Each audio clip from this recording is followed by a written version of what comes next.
आज हम लोग मॉडल पेपर सॉल्व करने वाले हैं। बिहार बोर्ड द्वारा प्रकाशित इस वर्ष जो आपको दिया गया है मॉडल पेपर, उसी को हम लोग सॉल्व कर रहे हैं। पिछले वीडियो में हम लोग क्वेश्चन नंबर 13 तक सॉल्व कर चुके थे। 14 नंबर क्वेश्चन में आपसे पूछा गया कि एक थैले में 7 लाल, 8 हरा और 5 सफेद गेंद है। एक गेंद यादृच्छिक निकाला जाता है तो इसके ना लाल ना सफेद होने की प्रायिकता है। अब एक चीज देखो, यहां से आपको लाल गेंद कितना है, तो लाल गेंद हमें 7 है। हरा कितना है, हरा 8 है। और सफेद कितना है, सफेद 5 है। इसका मतलब अगर हम टोटल की बात करें या हम लोग कुल गेंद की बात करें तो ये कितना आ जाएगा। हमें ये पता है लाल प्लस हरा प्लस सफेद 8 7 15 अजोड़ 5 20 आ जाएगा। हमें क्वेश्चन में क्या पूछा गया, हमें क्वेश्चन में पूछा गया कि न लाल और न सफेद होने की प्रायिकता। अब एक मिनट बताओ, न लाल हो न सफेद हो, इसका मतलब आपसे हरा पूछा जा रहा है। बातें समझ में आ गई। तो इसका मतलब प्रोबेबिलिटी किसका पूछा जा रहा है, हरा का। और इसका मतलब ये पता कैसे करते हैं, हमें ये पता है कुल को नीचे रखते हैं और अनुकूल को ऊपर रखते हैं। मतलब जो हमको चाहिए उसको ऊपर रखते हैं। क्या चाहिए, हरा चाहिए। हरा कितना है, 8 है, तो 8 अब बट्टा कुल कितना है जिसको टोटल कहेंगे, ये 20 है। 4 दूना 8 और 10 दूना 20, 2 दूना 4 5 दूना 10, ये कितना आ जाएगा, 2/5 आ जाएगा। और 2/5 कहां दिया गया, ये हमें विकल्प 3 में दिखाई दे रहा है। इसका मतलब 14 का सही उत्तर विकल्प 3 हो जाएगा। अब हम लोग चलते हैं अगले क्वेश्चन की ओर।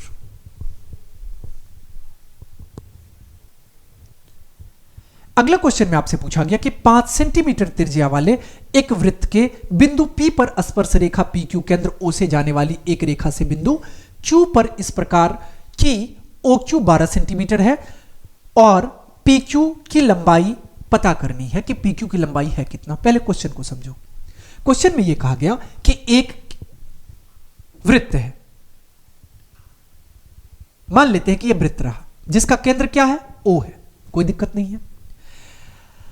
5 सेंटीमीटर त्रिज्या वाले एक वृत्त के बिंदु P पर स्पर्श रेखा PQ, हम लोग मान लेते हैं कि यह स्पर्श रेखा है और यह बिंदु P पर क्या है, स्पर्श रेखा है और इसका नाम क्या है, PQ है, कोई दिक्कत नहीं है। O केंद्र से जाने वाले एक वृत्त रेखा से O केंद्र से जाने वाले, मान लो कि यह रेखा O केंद्र से जा रहा है। बातें समझ में आ रही है। इसको हमने Q माना, यह O रहा।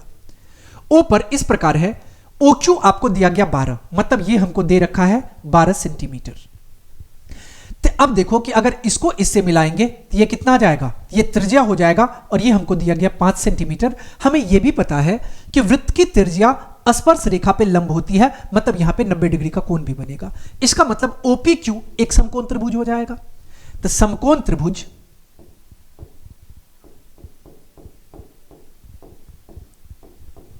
OPQ में अगर हम OPQ की बात करें तो हमें यह पता है कि कर्ण स्क्वायर बराबर लंब स्क्वायर प्लस आधार स्क्वायर, पाइथागोरस प्रमेय से। इसका मतलब OQ स्क्वायर बराबर हो जाएगा OP स्क्वायर और प्लस PQ स्क्वायर के। अब इसको सॉल्व करेंगे। देखो OQ कितना दिया गया, तो 12, तो 12 का स्क्वायर बराबर हो जाएगा OP कितना है, 5, त्रिज्या 5 है तो 5 का स्क्वायर प्लस आ जाएगा PQ स्क्वायर के। इसको अगर सॉल्व करेंगे तो 12 का स्क्वायर 144, 5 का स्क्वायर 25 अजोड़ PQ स्क्वायर, या इसको हम लोग लिख सकते हैं 144 और -25, ये बराबर हो जाएगा PQ स्क्वायर के।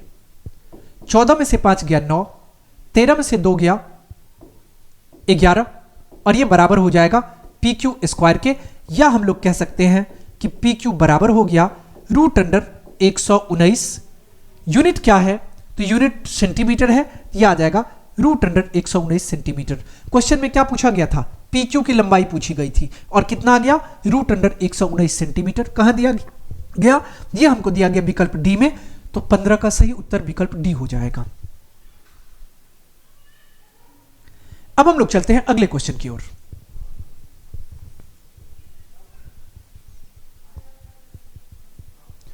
अगला क्वेश्चन में आपसे पूछा गया एक अर्धवृत्त जिसकी त्रिज्या 3r है, इसकी परिमिति क्या होगी। मतलब हमें एक अर्धवृत्त दे रखा है, कोई दिक्कत नहीं है। अब अर्धवृत्त की त्रिज्या कितना है, ये 3r के बराबर है।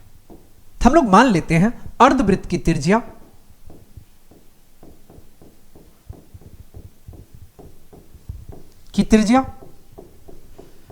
अब जब देखो कि 3r दे रखा है तो इसको आप बड़ा r मान लो, और ये कितना दिया गया, ये हमें 3r के बराबर दिया गया है। ठीक है, हमें क्या पूछा गया, उसकी परिमिति ज्ञात करें। अब एक बात पता करो, अर्धवृत्त की परिमिति, इसका फॉर्मूला क्या होता है, इसका फॉर्मूला होता है पाई r और जोड़ 2r। क्यों, क्योंकि देखो ये रेडियस यहां से यहां तक का और ये रेडियस यहां से यहां तक का, ये आ गया आपको 2r, और ये अगर टोटल पता करेंगे तो ये कितना होता है, ये हमको पता है कि ये 2r होता है, ये कितना होता है, पाई r होता है। ओके, अब इसको सॉल्व कर लो। इसको अगर हम लोग सॉल्व करेंगे तो कितना आ जाएगा, अब देखो पाई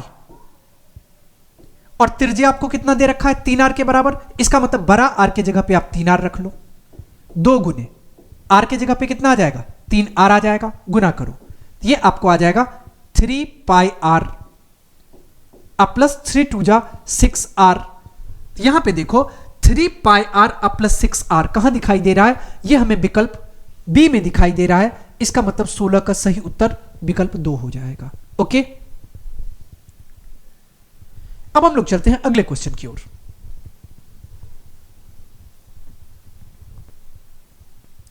अगला क्वेश्चन में आपसे पूछा गया कि द्विघात समीकरण A square P square X square minus Q square बराबर 0 के मूल होंगे। मूल कहने का मतलब आपको अल्फा बीटा पूछा जा रहा है।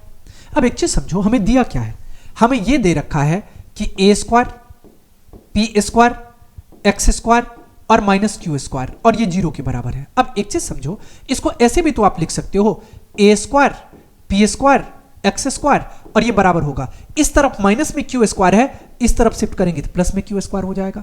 यहां तक कोई समस्या नहीं।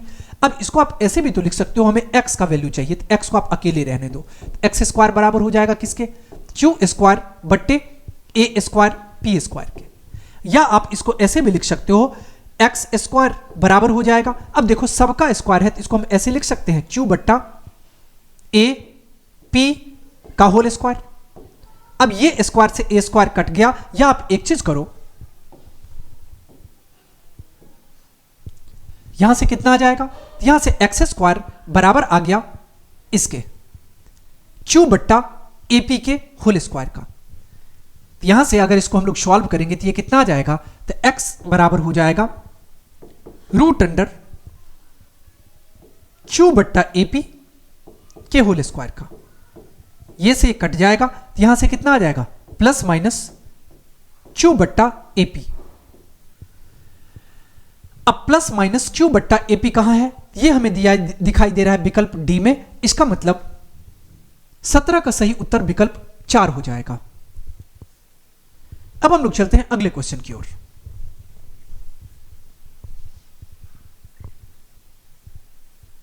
अगला क्वेश्चन में आपसे पूछा गया कि बिंदुओं ए कॉस थीटा और 0 तथा 0 ए साइन थीटा के बीच की दूरी पता करो। अब एक चीज करो, इसको आप बिंदु P मान लो और इसको आप बिंदु Q मान लो। हम लोग मान लेते हैं ये बिंदु P है और इसका कोऑर्डिनेट कितना है, a cos थीटा और 0, और इसको Q मान लेते हैं और इसका कोऑर्डिनेट कितना है, 0 और a sin थीटा। ओके, हमें क्या पूछा गया, बीच की दूरी पूछी गई। बीच की दूरी कहने का मतलब PQ पूछा जा रहा है। अब इसका फॉर्मूला आपको पता होना चाहिए। क्या होता है फॉर्मूला, x2 माइनस x1 का स्क्वायर प्लस y2 और माइनस y1 का स्क्वायर। यही दूरी सूत्र होता है, डिस्टेंस फॉर्मूला होता है।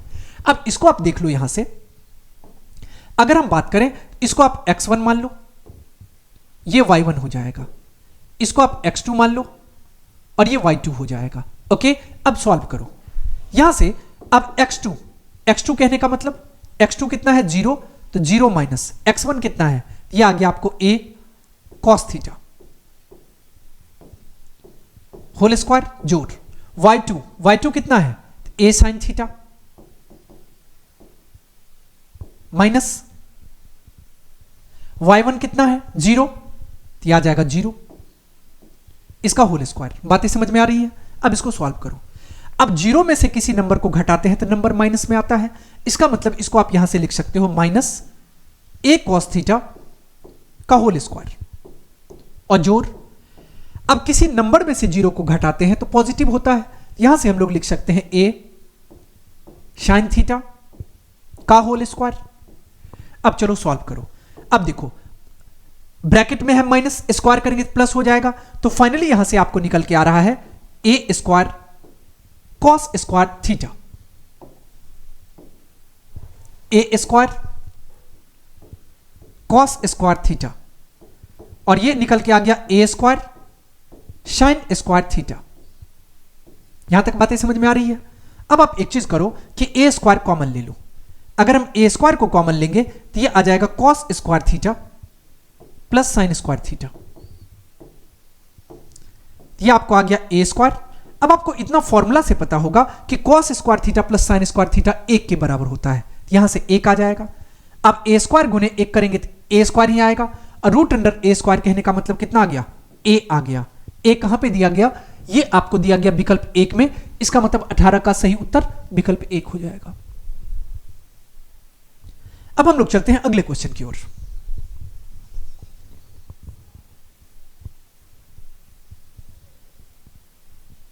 अगला क्वेश्चन में आपसे पूछा गया वर्ग अंतराल 15 से 20 का वर्ग चिन्ह है। अब आपको यह पता है वर्ग चिन्ह का फॉर्मूला क्या होता है, upper limit plus lower limit बट्टा 2, मतलब उच्च सीमा जोड़ निम्न सीमा बट्टा 2। उच्च सीमा कितना है, हमें क्वेश्चन में वर्ग चिन्ह पूछा गया है। वर्ग चिन्ह फॉर्मूला क्या होता है, upper limit plus lower limit by 2। Upper limit कितना है 25, लोअर लिमिट कितना है 15, जिसको हिंदी में कहेंगे उच्च सीमा प्लस निम्न सीमा, और बट्टा कितना आ जाएगा 2। 5 5 10 का 0 कैरी 1, 2 1 3 1 4, तो 40 बट्टा 2 आ गया, या आप इसको 20 कह सकते हो। 20 कहां दिया गया, ये हमें विकल्प 2 में दिख रहा है, तो 19 का सही उत्तर विकल्प 2 हो जाएगा। अब हम लोग चलते हैं अगले क्वेश्चन की ओर।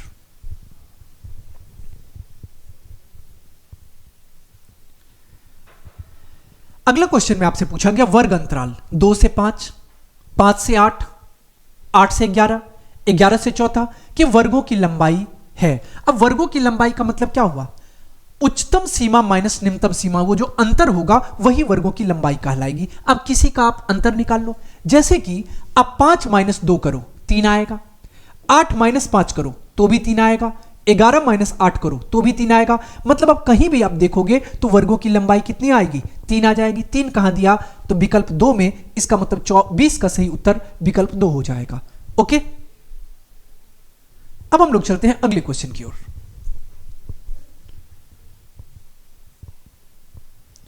अगले क्वेश्चन में आपसे पूछा गया a का मान जिसके लिए समीकरण निकाय 10x प्लस 5y बराबर a minus 5, 20x plus 10y minus a बराबर 0 के अनगिनत हल होंगे। अब आपको पता होना चाहिए कि अनगिनत हल के लिए होता क्या है, a1 बट्टा a2 बराबर b1 बट्टा b2 और बराबर c1 बट्टा c2 के हो जाए तो ऐसे कंडीशन में अनगिनत हल होते हैं। इसका मतलब आप यहां पे देखो, अब a1 b1 कैसे पता करेंगे, दोनों समीकरण को देखते हुए। पहला समीकरण क्या है, तो 10x प्लस 5y, और इस तरफ उठा करके ले आएंगे तो ये आ जाएगा a माइनस 5 बराबर 0। दूसरा समीकरण है आपको 20x प्लस 10y और माइनस a, ये बराबर हो जाएगा 0 के। इसका मतलब हमें ये पता है a1 कितना है, a1 हमें 10 के बराबर पता है, b1 कितना है, b1 5 के बराबर पता है, c1 कितना है, ये हमें माइनस a माइनस 5 के बराबर पता है। इसके बाद a2 20 के बराबर है, b2 10 के बराबर है, और c2 माइनस a के बराबर है। अब आपको यह पता है अनगिनत हल के लिए क्या होता है, तो अनगिनत हल का फॉर्मूला यहां पे होता है a1 बट्टा a2 बराबर b1 बट्टा b2 और बराबर c1 बट्टा c2। अब a1 की जगह पे कितना है, 10 है, a2 की जगह पे 20 है, b1 का मान 5 है, b2 का मान 10 है, c1 का मान a माइनस 5 है, c2 का मान a है। अब देखो दोनों की माइनस को हमने काट दिया, यस यहां भी अंश और हर दोनों में माइनस होता तो कट ही जाता। अब इसको आप लिख सकते हो या तो 10 बट्टा 20 करो 1 बट्टा 2 आएगा, 5 बट्टा 10 करो तो भी 1 बट्टा 2 आएगा। यहां से हमें क्या निकल के आया, कि a माइनस 5 बट्टा a और ये बराबर हो जाएगा किसके, 1 बट्टा 2 के। क्रॉस मल्टीप्लाई करो, क्रॉस मल्टीप्लाई करेंगे, 2 को a से गुना करेंगे 2a, 5 को 2 से गुना करेंगे 10, बराबर a को a से गुना करेंगे a आ जाएगा। इसको हम लोग यहां से लिख सकते हैं 2a माइनस a और ये 10 के बराबर आ जाएगा। तो यहां से a बराबर कितना आ गया, a आपको 10 के बराबर आ गया। बातें समझ में आ गई। तो a बराबर 10 कहां दिया गया, ये हमें विकल्प 3 में दिया गया है। इसका मतलब a का मान क्या आ गया, तो 10 आ गया। ओके, अब हम लोग चलते हैं अगले क्वेश्चन की ओर।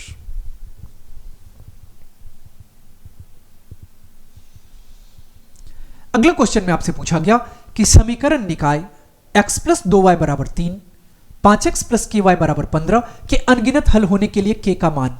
अब अनगिनत हल होने के लिए आपको पता होगा कि a1 बट्टा a2 बराबर b1 बट्टा b2 और बराबर होता है c1 बट्टा c2 के, तभी अनगिनत हल होते हैं। अब यहां से देखो पहला समीकरण क्या है, हमें यह पता है x प्लस 2y बराबर 3।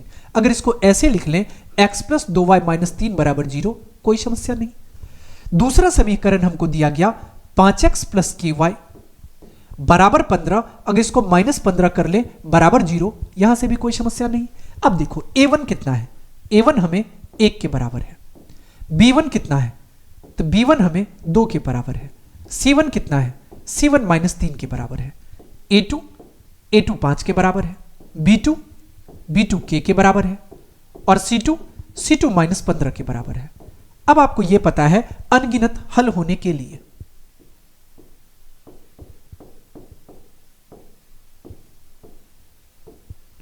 हल के लिए कंडीशन क्या होता है, कंडीशन ये होता है a1 बट्टा a2 बराबर b1 बट्टा b2 और बराबर c1 बट्टा c2। इसका मतलब आप यहां से कह सकते हो a1 के जगह पे कितना है 1, a2 के जगह पे 5, b1 के जगह पे 2, b2 के जगह पे k, c1 के जगह पे -3, c2 के जगह पे -15। अब चलो माइनस माइनस काट लो, 3 एकम 3, 3 पचे 15, कहां से आ रहा है 1/5 आ रहा है।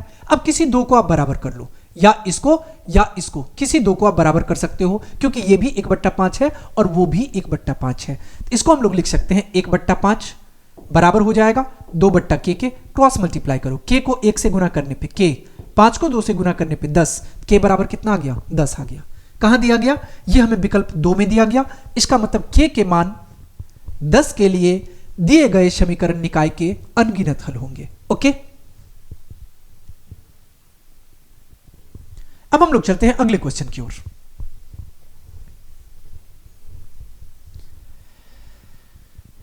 अगला क्वेश्चन में आपसे पूछा गया, यदि रेखाएं एक बिंदु पर प्रतिच्छेद करती है, वह बिंदु दोनों समीकरण का ब्लैंक होता है। क्या होता है, हमें यह पता है कि अगर दो रेखाएं एक बिंदु पे कट करता है तो ऐसे समीकरण में क्या होता है, अद्वितीय हल होता है।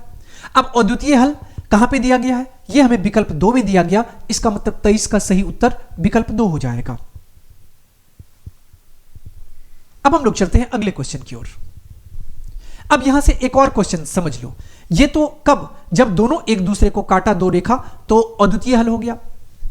अब एक रेखा के ऊपर अगर दूसरा रेखा आ जाए, ऐसे कंडीशन में क्या होगा, ऐसे कंडीशन में अनेक हल होगा। बातें समझ में आ गई। अगर एक रेखा दूसरे रेखा के समानांतर हो जाए तो ऐसे कंडीशन में कोई हल नहीं होगा। बातें समझ में आ गई। यहां पे कोई हल नहीं होगा, कोई हल नहीं होगा, यहां पे अनगिनत हल होगा।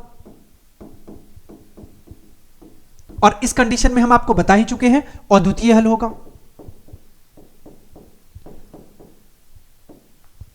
बातें समझ में आ गई। या तो अद्वितीय हल कह लो, या इसी को हम लोग कह सकते हैं एक और केवल एक हल। अद्वितीय हल का ही दूसरा नाम है एक और केवल एक हल। बातें समझ में आ गई। अब हम लोग चलते हैं अगले क्वेश्चन की ओर।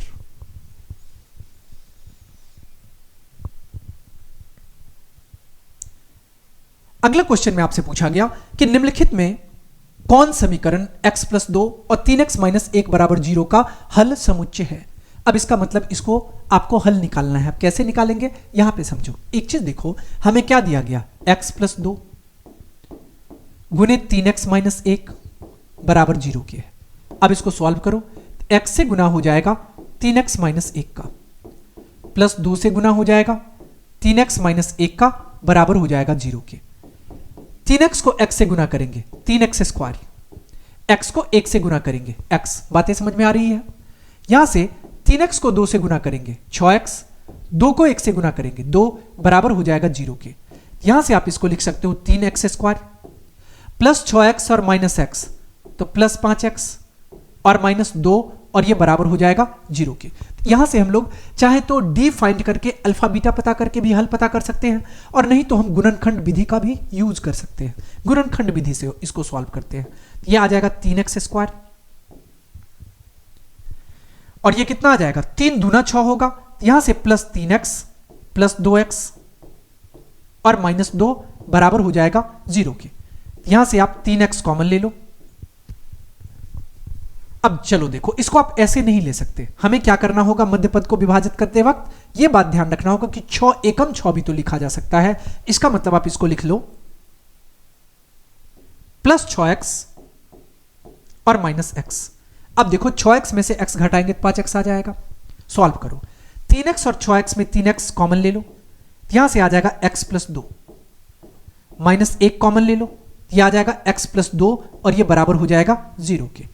अब इसको अगर हम सॉल्व करेंगे तो कॉमन कितना है, x प्लस 2 दोनों के पास है, आप x प्लस 2 को कॉमन ले लो, तो ये कितना आ जाएगा, तो ये आ जाएगा 3x और माइनस 1 और ये बराबर हो गया 0 के।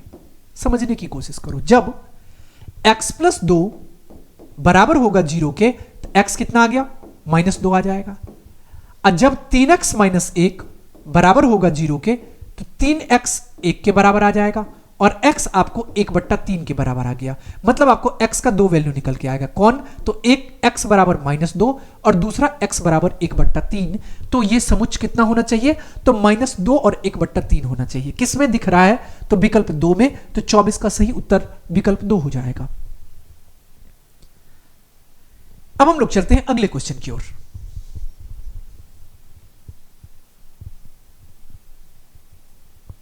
अगला क्वेश्चन में आपसे पूछा गया, निम्नलिखित समुच्चयों में किसमें द्विघात समीकरण x स्क्वायर माइनस 5 बराबर 0 के मूल होंगे। अब मतलब इसका मूल किस में होंगे। अब एक चीज समझो कि अगर आपको x स्क्वायर माइनस 5 बराबर 0 के है, यहां से x स्क्वायर बराबर हो जाएगा 5 के, या आप कह सकते हो x बराबर √5 के आ जाएगा।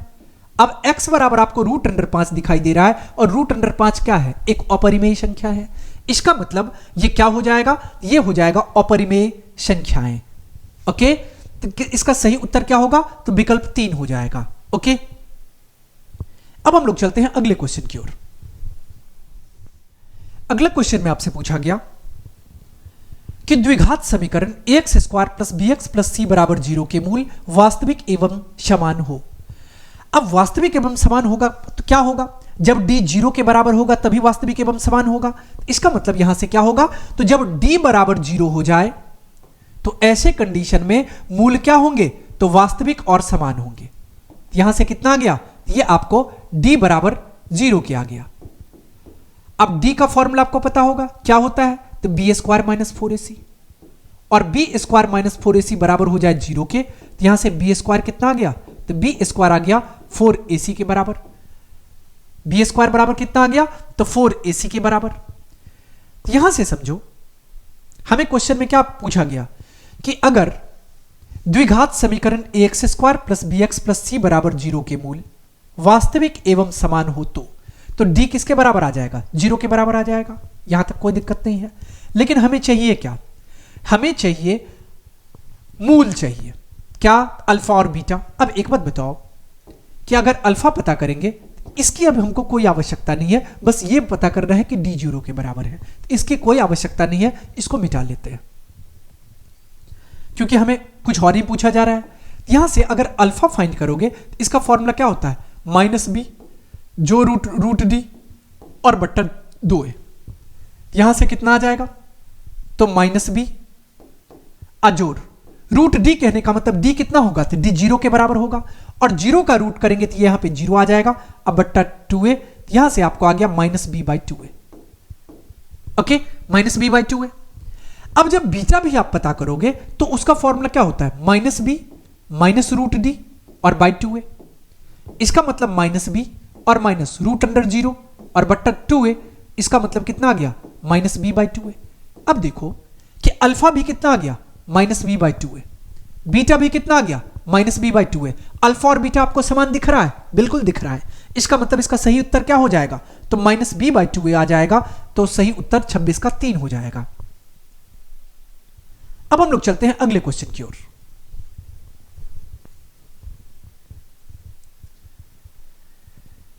अगला क्वेश्चन में आपसे पूछा गया कि द्विघात समीकरण ax square plus B X plus C बराबर 0 के मूल बराबर है। मतलब ये हमें दिया गया और मूल बराबर है। अब एक बात बताओ कि मूल कब बराबर होगा, जब d 0 के बराबर होगा, जिसको हम लोग विविक्तकर कहें या डिस्क्रिमिनांट कहें 0 के बराबर। अब d का फॉर्मूला क्या होता है, तो बी स्क्वायर माइनस 4ac। इसका मतलब बी स्क्वायर माइनस 4ac बराबर हो गया 0 के, या आप इसको कह सकते हो कि बी स्क्वायर बराबर होगा, इस तरफ शिफ्ट करेंगे तो 4ac के बराबर आ गया।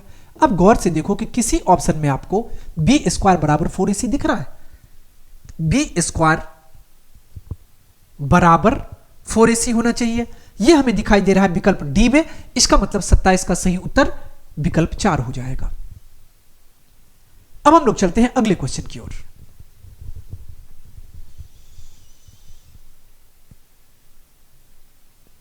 अगला क्वेश्चन में आपसे पूछा गया, यदि द्विघात समीकरण ax square plus B X plus C बराबर 0 के बी स्क्वायर छोटा हो जाए 4ac तो मूल होंगे। अब एक बात बताओ, अगर बी स्क्वायर छोटा होगा 4ac से, तो इसका मतलब हम लोग इसको ऐसे कह सकते हैं कि बी स्क्वायर माइनस 4ac, और ये छोटा हो जाएगा किससे, 0 से। मतलब d छोटा हो गया किससे, 0 से। अब आपको एक बात पता होगा कि जब d 0 से छोटा होगा कोई भी मूल वास्तविक नहीं होंगे। इसका मतलब कोई भी मूल वास्तविक नहीं होंगे, विकल्प 3 में दिख रहा है। तो 28 का सही उत्तर विकल्प 3 हो जाएगा। अब हम लोग चलते हैं अगले क्वेश्चन की ओर। अगला क्वेश्चन में आपसे पूछा गया, समांतर श्रेणी 10 7 4 का 30वां पद क्या होगा। अब देखो हमें यह पता है पहला पद को हम लोग a मानते हैं, और ये a कितना का दिया गया, ये हमें a 10 के बराबर दिया गया। हम लोग इसको लिख सकते हैं प्रथम पद, या शॉर्ट में लिखना चाहे तो a, और ये बराबर कितना आ गया, 10 के। इसके बाद सार्व अंतर पता कर लो, सार्व अंतर, जिसको हम लोग इंग्लिश में कॉमन डिफरेंस कहते हैं या शॉर्ट में डी कहते हैं। कैसे पता करते हैं, तो अगला पद में से पिछला पद को माइनस करके 7 माइनस 10 करेंगे, -3 आएगा, या आप 4 माइनस 7 करो तो भी -3 आएगा। हमें ए और डी पता है। क्या पूछा गया, हमें 30वां पद पूछा गया, मतलब ए 30 पूछा गया। अब इसका फॉर्मूला क्या होता है, तो ए एन का फॉर्मूला होता है a plus n minus 1 into D. इसका मतलब इसको लिख सकते हैं a प्लस एन के जगह पे कितना है 30, तो 30 माइनस 1 और गुने डी, या आप इसको कह सकते हो a प्लस 29d। अब सबका वैल्यू पुट कर लो, a के जगह पे कितना है 10 है, 29 गुने d के जगह पे कितना है -3 है। तो इसको आप लिख सकते हैं 10 और -29 दिया 87 आ गया।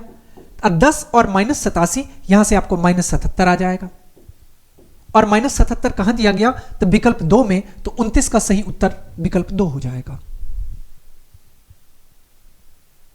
अब हम लोग चलते हैं अगले क्वेश्चन की ओर। अगले क्वेश्चन में आपसे पूछा गया कि समांतर श्रेणी -3 -1/2 2 का 10वां पद क्या होगा। अब यहां पे देखो कि पहला पद जिसको हम लोग a कहेंगे, a कितना है, प्रथम पद a -3 के बराबर है।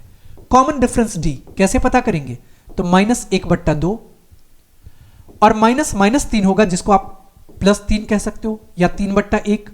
इसको अगर हम लोग सॉल्व करेंगे तो 2 आ जाएगा, -1 और जोड़ 3 दूना 6, यहां से कितना आ गया, तो 5/2 आ गया। a पता है, d पता है। हमें क्वेश्चन में क्या कहा गया, 10वां पद निकाले, तो a 10 कह लो, या किसी बुक में आपको t10 भी दिखाई दे सकता है। इसका फॉर्मूला क्या होगा, इसका फॉर्मूला होता है a plus n minus 1 into D. हमें चाहिए 10वां पद, इसका मतलब a के जगह पे कितना, तो -3 जोड़ एन की जगह पे 10, तो 10 माइनस 1, और डी की जगह पे डी आ गया आपको 5/2। ओके, अब अगर आप इसको सॉल्व करोगे तो कितना आ जाएगा, ये आ जाएगा आपको -3 और जोड़ 10 माइनस 1 9, 9 गुने 5/2। इसको हम लोग यहां पे कह सकते हैं -3 और 9 पचे 45 और बट्टा 2, 2/1 आ जाएगा। 2 लघुत्तम ले लेंगे, 3 दूना 6 तो -6 प्लस 45, ये आ जाएगा कितना 39/2, या 39/2 लिखो, या इसको हम लोग 19.5 कह सकते हैं। क्या आ गया यहां से, तो 19.5 आ गया। तो 19.5 कहां पे दिया गया, ये हमें विकल्प 1 में दिख रहा है, इसका मतलब 30 का सही उत्तर विकल्प 1 हो जाएगा। ओके, अब हम लोग चलते हैं अगले क्वेश्चन की ओर।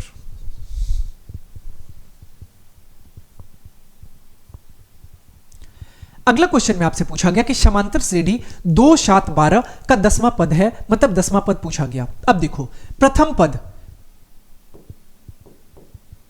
पद जिसको हम लोग ए कहते हैं, और ए कितना दिया गया 2 के बराबर। इसके बाद सार्व अंतर, अगर हम सार्व अंतर की बात करें इसे डी कहते हैं। डी कितना दिया गया, तो 7 माइनस 2 कह लो या 12 माइनस 7 कह लो, तो हर कंडीशन में आपको 5 ही आने वाला है। हमें चाहिए क्या, 10वां पद चाहिए, इसका मतलब ए 10, या किसी किसी बुक में आपको टी 10 के रूप में भी लिखा जा सकता है। अब इसका फॉर्मूला क्या होता है, a plus n minus 1 into d होता है। अब ए के जगह पे कितना है 2 है, और एन के जगह पे 10वां पद पता करना है 10 माइनस 1, और डी के जगह पे कितना आ जाएगा 5 आ जाएगा। इसका मतलब 2 और प्लस 10 माइनस 1 9, और 9 गुने 5 करेंगे, यहां से आ जाएगा 2 प्लस 9 पचे 45, और 45 में 2 ऐड करने से 47 बनेगा।